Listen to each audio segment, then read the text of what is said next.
So, Friday was one of those days where the market tried really hard to end the week on a positive note. Even though the whole week felt like one long roller coaster. Hey everyone, it's Saturday morning, November 22nd, and welcome back to Capital Markets Quickie. I'm your host, Endrit Sella, here to break down yesterday's market action in just 2 minutes. Quick note before we dive in. Today's episode is brought to you by AMF Capital Asset Management Frankfurt. Learn more about our funds and strategies at amf-capital.de. Alright, let's get started. U.S. stocks actually finished higher on Friday, closing a pretty turbulent session in the green as optimism grew around a December interest rate cut.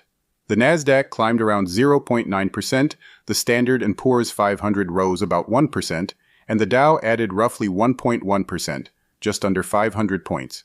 What really lifted the mood early in the day was a comment from one of the Federal Reserve's top officials who said there could be room for a rate cut in the near term. And just like that, expectations for a December cut shot up. Traders now see a 75% chance of a cut next month, up from roughly 40% the day before. It also highlights how divided the Federal Reserve is heading into its final meeting of 2025. But even with Friday's bounce, the overall week was still rough. Concerns about a possible AI-driven bubble kept weighing on tech stocks. Not even the strong earnings from Nvidia on Wednesday, or the upbeat tone from experts reacting to their CEO's comments, could completely calm those fears. Nvidia ended Friday down almost 1%. All three major indexes finished the week lower. The Standard & Poor's 500 dropped nearly 2%, and the Nasdaq fell close to 3%. Both hit their lowest closing levels since September during Thursday's sell-off. And while stocks have been volatile, cryptocurrencies are having an even harder time. Bitcoin fell again on Friday, dropping as low as $82,000.